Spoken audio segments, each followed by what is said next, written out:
And we're thrilled to be able to honor our 1975 Final Four team here today, and we'll let you speak to Junior.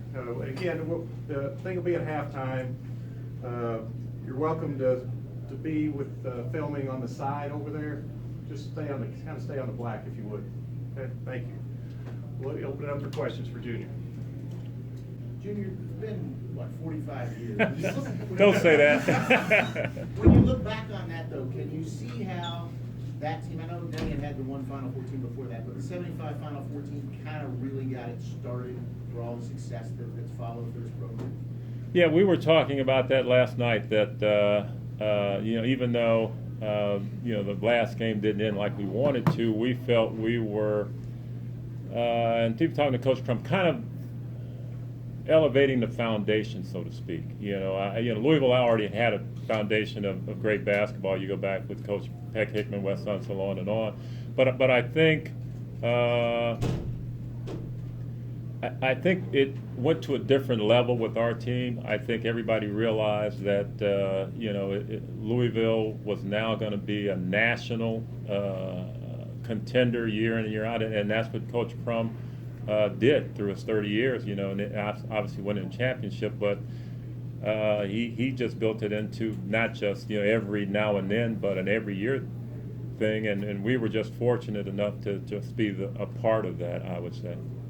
How did he sell it to you? I know he recruited you when he was at UCLA, so how did he sell Louisville to you, and kind of what made you buy in?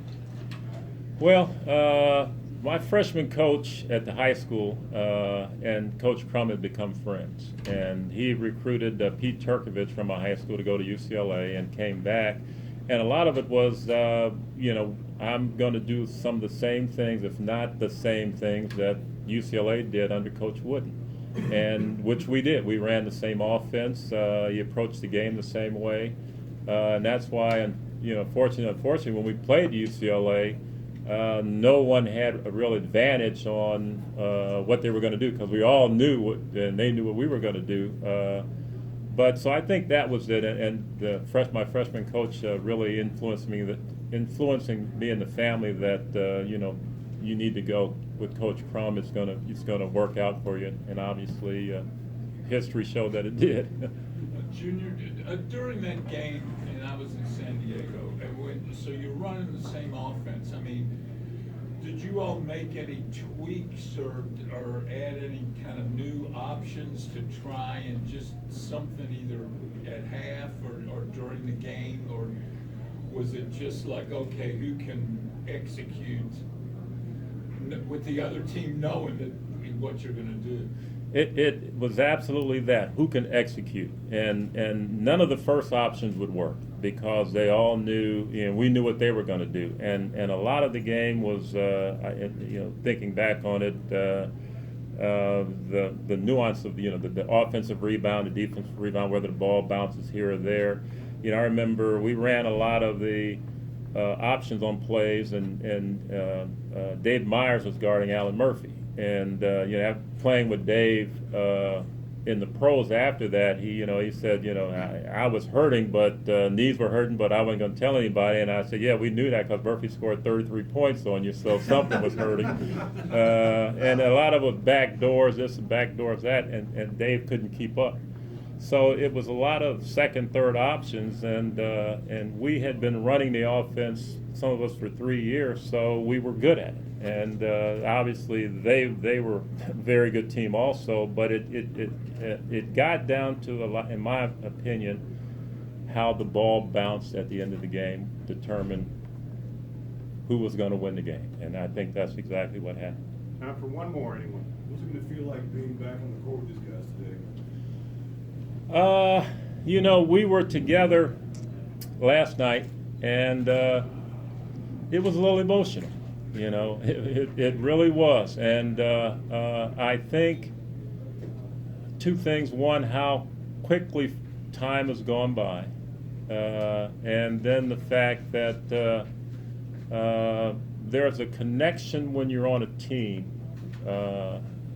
There's a bond. There's something that happens that continues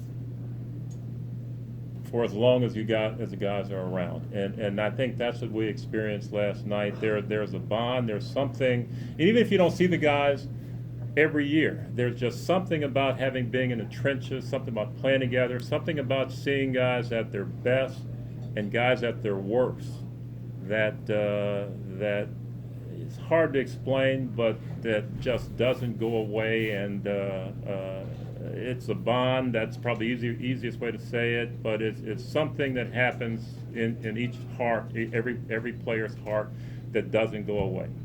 And maybe because they saw us all at our worst, so when they see you at your worst, there's nothing to hide. And so when you see each other, I really know who you are, and even through all of that, I still appreciate and love everything that we went through together. Great. Thank you so much. Very quickly, because Juniors, I believe Kurt Gowdy called the game. Right, he did. He said it was one of the greatest games, if not the greatest game he ever saw. Obviously, the greatest game you ever played in with UCLA. Well, if we had won it, it'd have been the greatest game I ever played in. But Dave Myers and I, we were rookies together in Milwaukee and roommates, and talked about that game first year all the time. And